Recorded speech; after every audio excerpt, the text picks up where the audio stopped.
Bismillahirrahmanirrahim. Assalomu alaykum va rahmatullohi va barakatuh. Aziz ko'ruvchilar, aziz tildoshlar va aziz vatandoshlarim. Umid qilaman dunyoni har joyiga bo'lsalaringiz sog' va amon bo'lingizlar.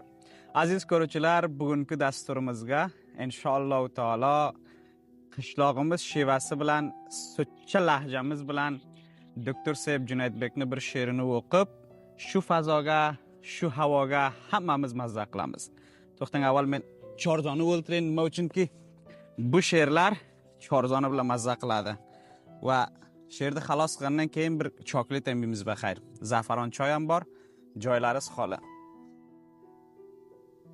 Dr. Seb Junaydbek bu she'rni 2017 ga yozgan va hozirgacha mutaassifona o'qilgan yo'q edi.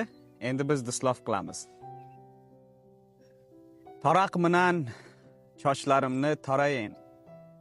Taroq bilan sochlarimni tarayin. Kilkinchadan men yorimga qarayin. Bugun agar ko'chamizdan o'tmasa, so'rab eshigiga borayin. Juzim ko'zim sog'inchimni biladi. Juzim ko'zim sog'inchimni biladi.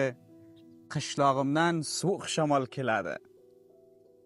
Eslaganda yurak bag'rim jonadi. Eslaganda yurak bag'rim jonadi. Kuzak bo'ldi, endi o'zim borayin.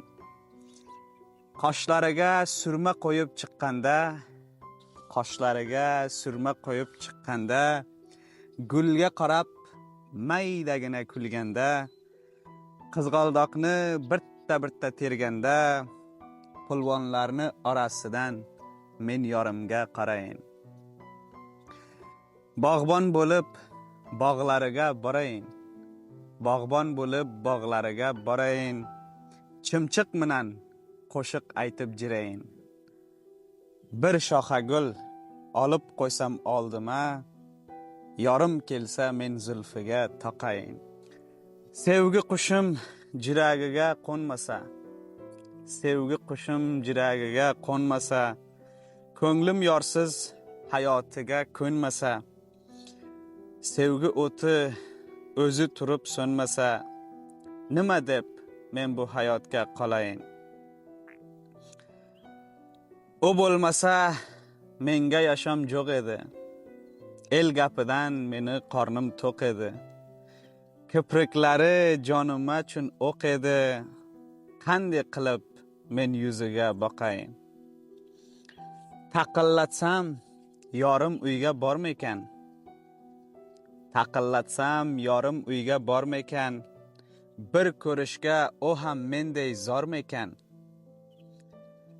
Kechalari ro'zgorimday tormaykan. Ko'zlariga bir tomchi yosh bo'layin. Ko'zlariga bir tomchi yosh bo'layin. Aziz ko'ruvchilar, bu she'r Dr. Seb Junaydbekning she'ri, ki fe'lan Chinga zindalik qiladi.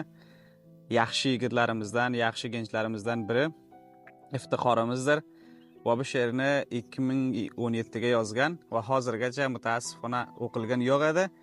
Mana biz iftito qildik. Endi biran san'atkorimiz bo'lsa, buni yaxshi bir qo'shiq yo'llasa qancha mazza qiladi. Sog' salomat bo'lingizlar.